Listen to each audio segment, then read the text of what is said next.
எவ்வளவு பணத்தை எஃப்டில நம்ம இன்வெஸ்ட் பண்ணனா நம்மளுக்கு இன்கம் டாக்ஸ் நோட்டீஸ் வராம இருக்கும்? போன வருஷம் வரைக்கும் நம்ம எல்லாருமே ஒரு செட் ஆஃப் ரூல்ஸ் அண்ட் ரெகுலேஷன்ஸை இந்த கேஷ் டிரான்சாக்ஷன் இன்வெஸ்ட்மெண்ட் ரிலேட்டடாக நம்ம ஃபாலோ பண்ணிட்டு வந்துகிட்டு இருந்தோம். ஆனால் இந்த வருஷம் 2026 புதிய இன்கம் டாக்ஸ் ரூல்ஸ் அமலுக்கு வந்திருக்கு. இந்த ரூல்ஸ் படி எஃப்டி லிமிட்னு ஒன்று இருக்கு. இந்த லிமிட்டை தாண்டுனா இன்கம் டாக்ஸ் நோட்டீஸ் உங்க வீட்டுக்கு வரும். நோட்டீஸ் வரும்னு யாரும் பயப்பட வேண்டாம். ஏன்னா இந்த இன்கம்கான சோர்ஸ் உங்ககிட்ட இருக்குதா இல்லையான்னு செக் பண்றதுக்கான ஒரு வெரிஃபிகேஷன் நோட்டீஸ் தான் அது. ஆனாலும் எனக்கு இந்த நோட்டீஸ் வேண்டாம், நான் எஃப்டில பணத்தை போடணும், ஆனா இந்த மாதிரியான இதெல்லாம் நான் சந்திக்க வேண்டியதில்லை அப்படின்னு நீங்க நினைச்சீங்கன்னா எந்த மாதிரி எஃப்டில இன்வெஸ்ட் பண்ணணும் அப்படிங்கறதா இந்த ஒரு வீடியோல நம்ம தெளிவா பார்த்து தெரிஞ்சுக்க போறோம். வெல்கம் டு பாஸ் வல தமிழ். நான் உங்க மேகலா கண்ணன்.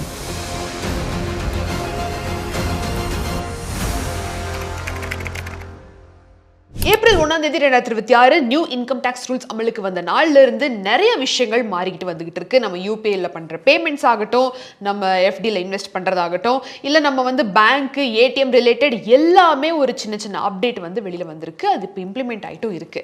இப்போ நம்ம இன்னைக்கு ஃபிக்ஸ்டு டெபாசிட், அதாவது காமனா எல்லாரும் இன்வெஸ்ட்மெண்ட் அப்படின்னு போறப்போ சேவிங்ஸ் அக்கௌண்ட்ல வச்சிருக்கக்கூடிய பணத்தை அடுத்து நான் வேற எங்கேயாவது வச்சேன்னா நல்ல ரிட்டர்ன்ஸ் வருமா அப்படின்னு பாக்குறப்போ எஃப்டிக்கு காமனா எல்லாருமே இன்வெஸ்ட் பண்ணுவீங்க.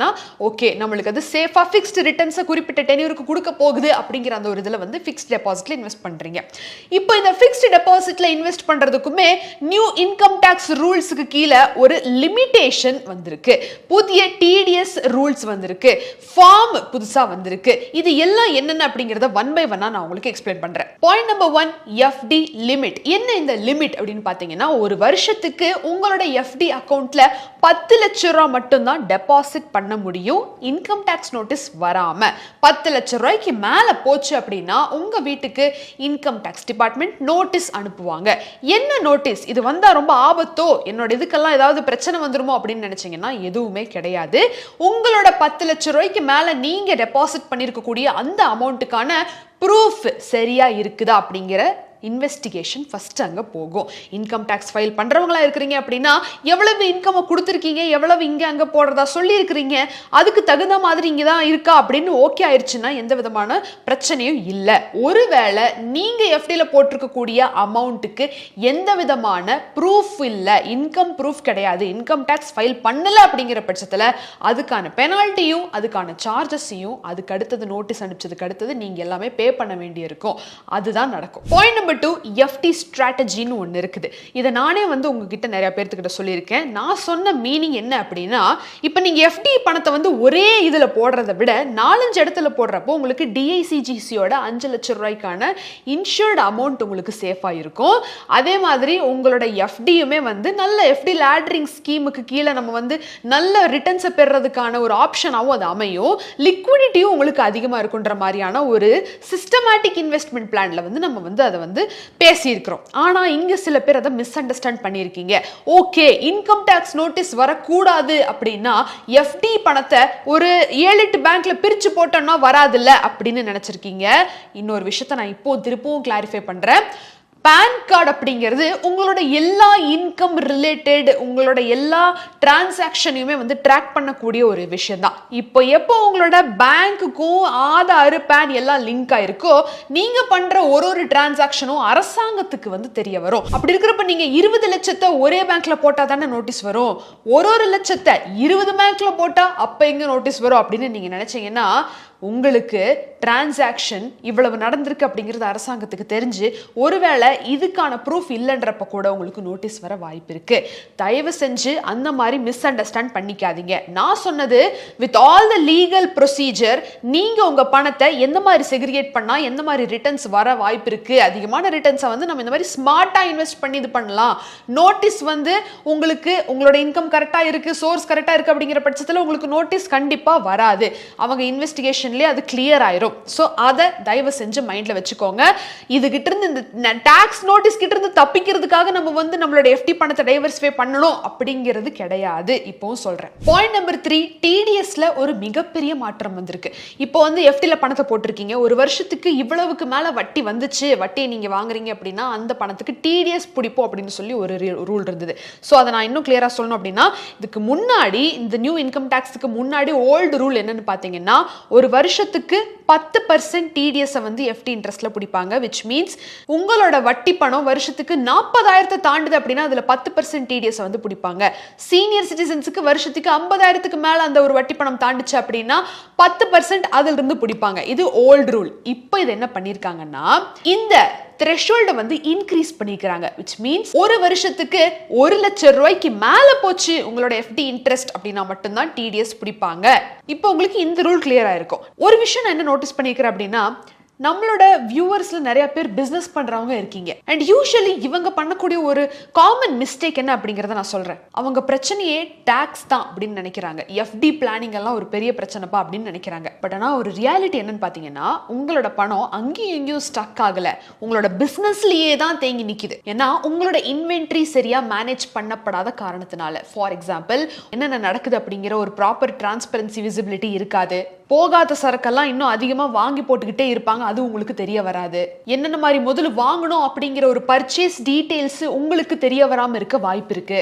கிளியர் கட்டா எந்த கிளாரிட்டியுமே இல்லாம இருக்கு. சோ ஒரு பெரிய அமௌண்ட் உங்க இன்வென்ட்ரியில நடக்கக்கூடிய சலசலப்பாலே போய் மாட்டிக்குது. சோ உங்களோட இன்வென்ட்ரியை பிளான் பண்ணணும் அப்படின்னா கூட லிக்விட் கேஷ் உங்ககிட்ட அவைலபிளா இருக்கிறது கிடையாது. அங்கதான் நீங்க ரொம்ப ஸ்மார்ட்டா யோசிக்கணும். ஓடு மாதிரியான பிளாட்ஃபார்மை யூஸ் பண்ணணும். ஓடு ஒரு இன்வென்ட்ரி சிஸ்டம். உங்களோட கம்ப்ளீட் ஸ்டாக் அப்புறம் பணப்புழக்காட்டத்தை ஃபுல் கண்ட்ரோல்ல வச்சுக்கும். உங்க வேர்ஹவுஸோட ஸ்ட்ரக்சர் ரொம்ப ப்ராப்பரா நடக்கும். சோ தட் எந்தெந்த ரேக்ல என்னென்ன இது பண்ணணும், என்ன அரேஞ்ச் பண்ணணும் அப்படிங்கிற ஒரு கிளாரிட்டி உங்களுக்கு இருக்கும். அதுக்காக தனி ஒரு ஆள் போடணும் அப்படிங்கிற அவசியமே இல்லை. ப்ராடக்ட்டோட மூவ்மெண்ட் இன்னுமே எஃபிஷியன்ட்டா இன்னும் கிளியராவே உங்களுக்கு தெரிய வரும். என்னென்ன நடக்குது, எங்கெங்க போகுது ப்ராடக்ட் அப்படிங்கிற எல்லாமே. முக்கியமா மேனுவல் எரர்ஸ் ரொம்ப ரொம்ப கம்மியாகும். பொருளை ரிசீவ் பண்றது, சார்ட் பண்றது, அதை டிஸ்பேட்ச் பண்றது முதல் கொண்டு எல்லாத்தையுமே ஒரே சிஸ்டம்ல பார்த்தா எப்படி இருக்கும், அதுக்கு பல ஆட்கள் தேவை இல்லாம எந்த விதமான சலசலப்பும் இல்லாம பண்ணா எப்படி இருக்கும், அதை ஓடு பண்ணுது. அண்ட் இன்வென்ட்ரி வேல்யூவேஷன் ரொம்ப அக்யூரேட்டா நடக்கும்.